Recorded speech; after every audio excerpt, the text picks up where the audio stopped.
Good morning, my name is Danielle Perra and I'm an Italian essayist and geopolitical analyst. I currently work for the Italian magazine of Geopolitical Studies, Eurasia, and I cooperate with CESEM, Center for Studies of Mediterranean and Eurasian Areas, and for the publishing house Anteo Edizioni. My studies are mainly focused on the relationship between geopolitics and sacred geography.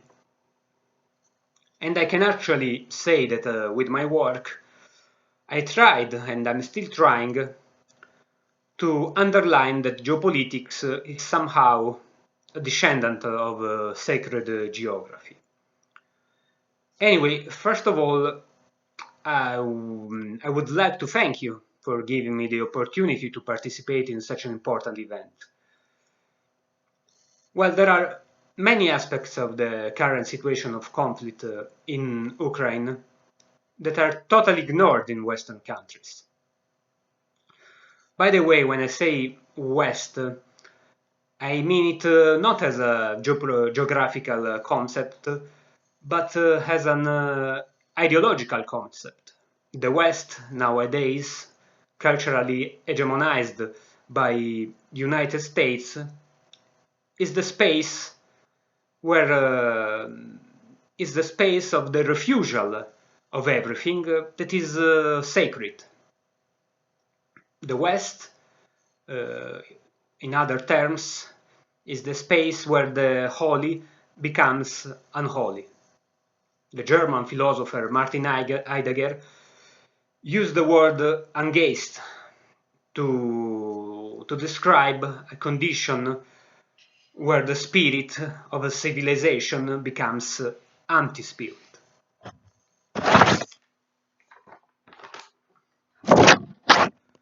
But let's go back to the topic of the conference, the violation of religious rights and attacks on the Ukrainian Orthodox Church.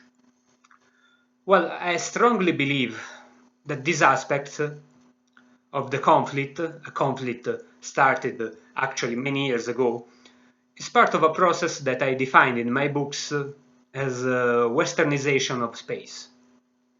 What does it mean? The westernization of space is a process that transforms the geographical space from a qualitative space to a quantitative space. Karl Marx used to speak about capital accumulation. Well, it is actually the same process, but instead of capital, there is an accumulation of space that becomes culturally westernized and dominated by a cultural overstructure based on Western principles.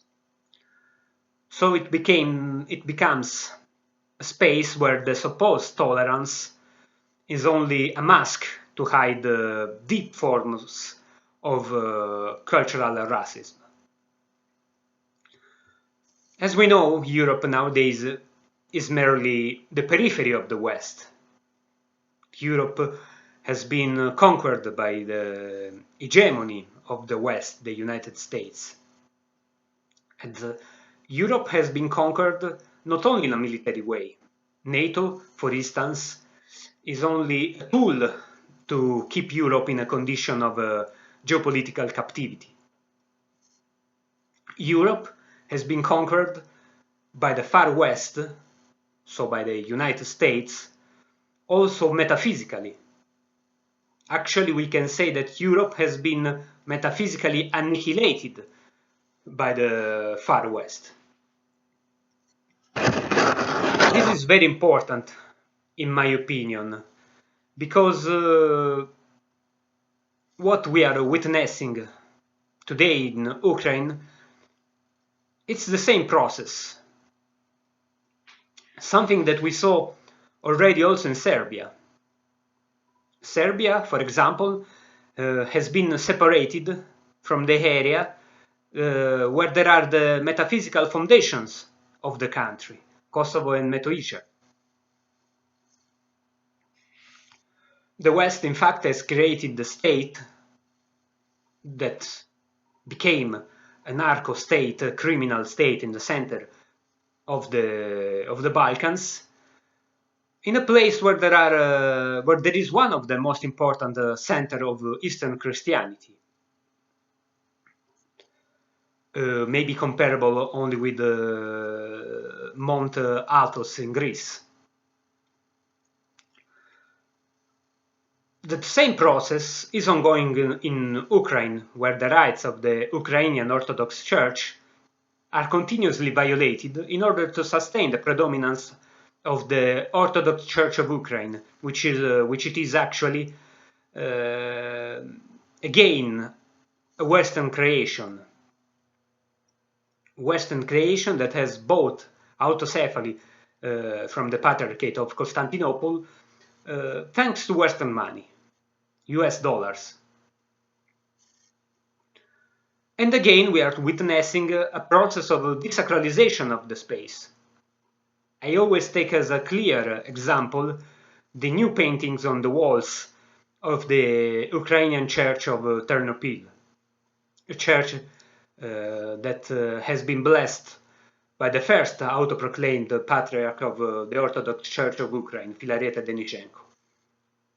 In this painting, we see St. George that instead of killing a dragon, kills an eagle with two heads, which is both symbol of Russia and but also a symbol of orthodoxy. Furthermore, we see in the church, on the walls of the church, symbols of the Banderas army and of Azov battalion, a military group, paramilitary group actually, that is well known for burning Christian icons and for persecuting, torturing and killing people of Donbass and people tied with the Ukrainian Orthodox Church. So we can say that Kiev nowadays, from being the historical and metaphysical center, foundation of the Russian space and Russian identity, is becoming gradually westernized. And in this geopolitical scheme, we can also put the continuous attack on Crimea. Ukrainian regime of Volodymyr Zelensky constantly says that its target is to reconquer Crimea. Why? Because in Crimea, Great Prince Vladimir got his baptism many centuries ago, in the 10th century. And from Crimea, Orthodoxy has spread all over Russian space. So we can say that the target of Zelensky, in my opinion, is again part of the process of westernization of space. And I actually hope I made myself clear regarding this issue, which is crucially, in my opinion, it is crucial to understand the fact that beyond geopolitical or material aspects, there is always something deeper that often is denied by many analysts, special Western analysts. I see that the time is running out,